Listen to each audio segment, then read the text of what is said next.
This is his first State of the Nation address post the midterm elections. And some would say the analysis dun sa resulta ng midterm elections natin, not favorable dito kay Pangulong Bongbong Marcos. And we are very much aware of the lame duck curse ng ating mga presidente, no? So, gaano ka-importante itong magiging SONA ni Pangulong Bongbong Marcos post-election and as we approach the 2028 national elections?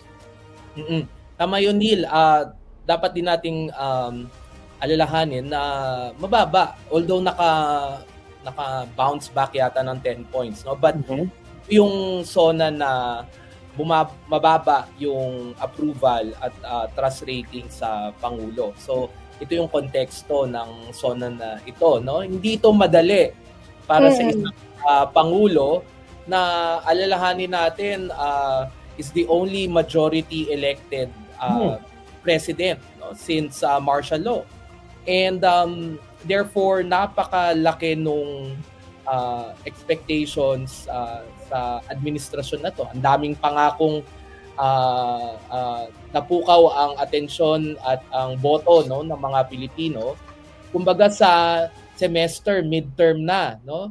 Alam mo, sa UP, pag tapos ng midterm, may option yung student kung magda-drop o hindi eh. Diba? Parang maghirap na si Prof. Aris. Takot ako yata dun Parang may preliminary assessment na kung pwede pa bang magpatuloy sa semestre. Kasi kung hindi maganda yung mga grades, magda-drop na kasi kung hindi, masisingko ka, di ba? So, wala namang ganong dropping, no, sa ating, although of course resignation is always provided for in the Constitution, but wala pa naman presidente nag-resign just because of bad performance in our history. And therefore, sa tingin ko yung SONA na to difficult dahil yung circumstances hindi pabor para kay Pangulong Marcos Jr., no? Mababa yung relatively yung rating niya.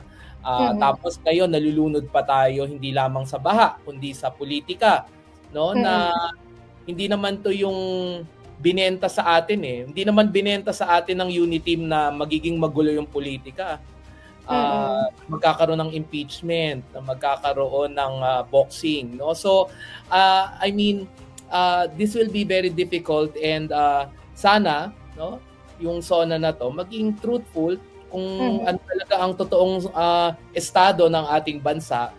Kasi doon lamang tayo mag-move forward kung magpapakatotoo yung mga politiko natin at sana magtrabaho more than puro politika na lang.